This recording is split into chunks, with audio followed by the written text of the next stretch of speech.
Hello students, this is doctor Vandana Vashishth और आज हम बात कर रहे हैं एजुकेशन साइकोलॉजी की मोस्ट इम्पॉर्टेंट थियरी पैवलोव की क्लासिकल कंडीशनिंग की, जिसमें हम बात करेंगे यूपी टेट, सी टेट और एस टेट में जो मोस्ट इम्पॉर्टेंट क्वेश्चंस आते हैं इस थियरी से रिलेटेड, उन पर आज हम चर्चा करेंगे। तो सबसे पहले हम बात करते हैं आईपी पैवलोव कौन थे। आईपी पैवलोव एक रशियन साइंटिस्ट थे जिन्हें 1904 में नोबेल पुरस्कार भी मिला था और उनकी थियरी जो थी वो कई नाम से जानी भी जाती है, जिसे क्लासिकल कंडीशनिंग थ्योरी के नाम से जानते हैं, जिसे रेस्पोंडेंट कंडीशनिंग थ्योरी भी कहते हैं, टाइप एस थ्योरी भी कहते हैं। तो एग्ज़ाम में कोई भी क्वेश्चन पूछ सकते हैं कि रेस्पोंडेंट थ्योरी किसकी है या क्लासिकल कंडीशनिंग थ्योरी किसकी है या टाइप एस थ्योरी किसकी है, तो सभी का आप पैवलोव पर टिक कर देंगे। अब हम बात करते हैं, अगर इस पूरी थियरी को हम एक लाइन में अगर हम कहना चाहें तो क्या है कि यहाँ पर स्टिमुलस और रेस्पॉन्स दो महत्वपूर्ण कंसेप्ट हैं और भोजन को घंटी के साथ जोड़ने के साथ ही जो सीखने की आदत डाली जाती है उसको यहाँ पर बताया गया है, किस तरह से सीखने की आदत यहाँ पर डाली जा रही है। तो पैवलोव ने एक्सपेरिमेंट जो किया था वो किया था उन्होंने कुत्ते पर। उन्होंने एक कुत्ते को लिया और उसे एक लेबोरेटरी में, एक लैब में, उसे जो लेबोरेटरी थी उसमें एक साउंड प्रूफ लेबोरेटरी में उसको बंद किया और वहाँ पर उसको ऑब्जर्व किया, उसको देखा कि किस प्रकार से वो सीखता है। तो हम बात करते हैं जो इसमें कंडीशनिंग की, जहाँ हम कंडीशनिंग की बात कर रहे हैं वहाँ पर 3 स्टेप्स हैं। एक बात करेंगे हम पहले बिफोर कंडीशनिंग, कंडीशनिंग से पहले, दूसरा ड्यूरिंग कंडीशनिंग और तीसरी हम बात करेंगे जो है आफ्टर कंडीशनिंग। तो बिफोर कंडीशनिंग जब बात करते हैं, जब कुत्ते को वहाँ पर रखा गया तो वहाँ पर कुत्ते का जो लार श्रावित होने के लिए उसको एक बीकर में, उसको मेज़र करने के लिए एक बीकर भी रखा गया और उसको देखा गया, बाद में ऑब्जर्व किया गया। तो ये देखा गया कि सबसे पहले कुत्ते को उन्होंने जो है भोजन दिया। भोजन एक स्वाभाविक उद्दीपक के रूप में भोजन दिया गया जिसके प्रति उसने स्वाभाविक अनुक्रिया करी, जिसे कहा अनकंडीशनड स्टिमुलस। भोजन क्या था? अनकंडीशनड स्टिमुलस, और उसके सामने जो वो अनुक्रिया कर रहा था वो भी अनकंडीशन ही उसकी रिस्पॉन्स था, जिसे कहा यूसी, अनकंडीशन रिस्पॉन्स, यूसीआर।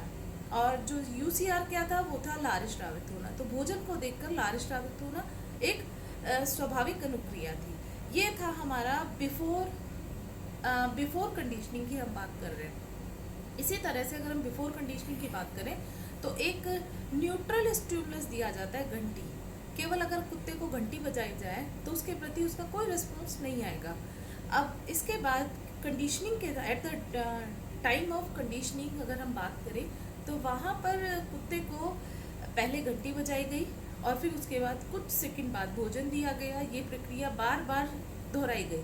तो यहाँ पर घंटी क्या थी? वो हमारी कंडीशनड स्टिमुलस जो था, न्यूट्रल स्टिमुलस या आर्टिफिशियल स्टिमुलस हम जिसे कह सकते हैं, उसके साथ हमने जोड़ा अनकंडीशनड स्टिमुलस जो था हमारा भोजन। तो उसके साथ जो अनुक्रिया हुई वो क्या करा उसने, कुत्ते ने, जो वो स्वाभाविक उद्दीपक के प्रति अनुक्रिया कर रहा था वही उस, जब घंटी के साथ भोजन को जोड़ दिया गया तो उसके प्रति भी वही अनुक्रिया करी। तो ये हमारा है ड्यूरिंग द कंडीशनिंग। तो यहाँ पर यूसीएस और सीएस के बीच में एक एसोसिएट स्थापित हो गया जिसे सीखने की संज्ञा दी। अब इसके बाद आफ्टर कंडीशनिंग क्या होता है कि केवल घंटी बजाई जाती है, सीएस, केवल घंटी बजाई जाती है और उसके प्रति क्या होता है? उसके प्रति भी वो स्वाभाविक अनुक्रिया ही करता है, यूआर, स्वाभाविक अनुक्रिया करता है, क्योंकि वो अभी कंडीशन हो गया है। घंटी के साथ वो कंडीशन हो गया है। कुत्ते को पता है कि भोजन दिया जाएगा, अगर घंटी बज रही है तो वहाँ पर उसको भोजन दिया जाएगा। इसीलिए वो अब यहाँ पर सीख गया कि घंटी के साथ उसे भोजन मिलेगा, इसलिए घंटी के बजने से ही उसकी लार श्रावित होने लगी। तो यहाँ हम इसको समझेंगे। तो सबसे पहले हम बात करते हैं यूसीएस, अनकंडीशनड स्टिमुलस हमारा क्या था? भोजन। भोजन के साथ क्या हुआ? यूसीआर, अनकंडीशन रिस्पॉन्स दिया जो लार श्रावित होना था। उसके बाद हमारा न्यूट्रल स्टिमुलस जो था हमारा सीएस जिसे हम कहेंगे, वो हमारी घंटी थी, घंटी प्लस यूसीएस। उसके बाद उसका जो रिस्पॉन्ड हुआ वो हुआ यूसीआर। और इसके बाद केवल अगर सीएस है, सीएस केवल घंटी बजाई गई तो उसका जो रिस्पॉन्ड था वो था यूआर और सीआर, हम दोनों ही कह सकते हैं इसमें। अब यहाँ पर हम बात करते हैं पैवलोव ने क्या किया। कुछ कंसेप्ट उसने दिए इस थ्योरी में, जो मोस्ट इम्पॉर्टेंट कंसेप्ट थे वो क्या थे। सबसे पहला जो कंसेप्ट था वो था कि C S plus U C S के बीच में जो टाइम इंटरवल होना चाहिए वो 0.5, मतलब हमारा जो है 0.5 सेकेंड का समय होना चाहिए। अगर इससे ज़्यादा या कम होगा तो जो बीच में सी एस हमारा जो घंटी और भोजन के बीच में जो एसोसिएट स्थापित हो रहा है कि घंटी को देख कर के वो जो लार स्थापित कर रहा है वो नहीं होगा। तो इसलिए इन दोनों के बीच में जो टाइम होना चाहिए वो 0.5 का होना चाहिए। दूसरा कहा इसमें, दूसरी चीज़ कहा स्टिमुलस जनरलाइजेशन, उद्दीपन सामान्यीकरण। उद्दीपन सामान्यीकरण क्या है कि वहाँ पर उद्दीपन सामान्यीकरण में अगर जो कंडीशन यूसीएस है, जो हमारा भोजन दिया जा रहा है, भोजन के साथ जब घंटी बजाई जा रही है, सीएस जो कंडीशन स्टिमुलस है, अगर कंडीशन स्टिमुलस के जैसे ही कोई और सिमिलर स्टिमुलस दिया जाता है तो उसके प्रति भी वो वही क्रिया करता है व्यक्ति जो कंडीशन स्टिमुलस के प्रति कर रहा है। इसके बाद तीसरा आता है हमारा डिस्क्रिमिनेशन, जो बिल्कुल जनरलाइजेशन के विपरीत है। वहाँ पर क्या होता है कि जब कंडीशन के साथ, कंडीशन स्टिमुलस के साथ वो सेम रिस्पॉन्स करने लगता है अगर कोई और सिमिलर होते हैं तो, लेकिन डिस्क्रिमिनेशन में जो ओरिजिनल कंडीशन स्टिमुलस होगा सिर्फ उसी के प्रति वो रिस्पॉन्ड करेगा, जो सिमिलर स्टिमुलस होंगे उसके प्रति नहीं करेगा। तो वहाँ पर जैसे मान लीजिए अगर घंटी बजाई जा रही है तो घंटी बजाने में अगर कोई और घंटी भी बज रही है, कहीं और का आवाज़ आ रही है, तो वो उसे पहचानना सीख जाएगा कि मेरे ये भोजन की घंटी ये है, तो वो डिस्क्रिमिनेट करना सीख जाएगा। चौथी बात आती है इसमें एक्सटिंक्शन, विलुप्तीकरण। यहाँ पर कहा कि यदि यूसीएस अगर जो स्वाभाविक उद्दीपक है, अगर कंडीशन स्टिमुलस के साथ स्वाभाविक उद्दीपक नहीं दिया जाएगा तो धीरे धीरे जो उसका सीखना है, जो एसोसिएट हुआ है अभी वो ख़त्म हो जाएगा, धीरे धीरे विलुप्त हो जाएगा। इसके बाद नेक्स्ट कहा एक कंसेप्ट उन्होंने कहा रेनफोर्समेंट।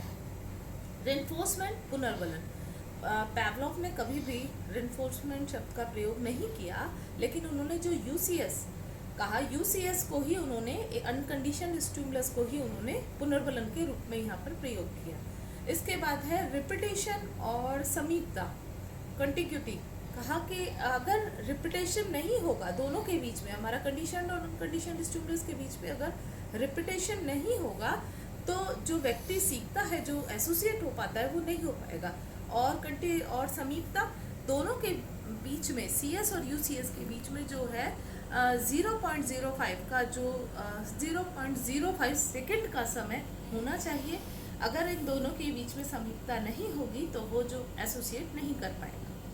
तो यहाँ पर हमने जो मोस्ट इम्पॉर्टेंट क्वेश्चंस थे वो इस पैवलोव की थ्योरी के यहाँ डिस्कस किए, और इससे रिलेटेड कुछ और वीडियोस मैं आपको इस पर अपलोड दूंगी। अगर इस थियोरी से रिलेटेड कोई भी आपको क्वेरी है तो मुझे कमेंट सेक्शन में आप पूछ सकते हैं। Okay, bye.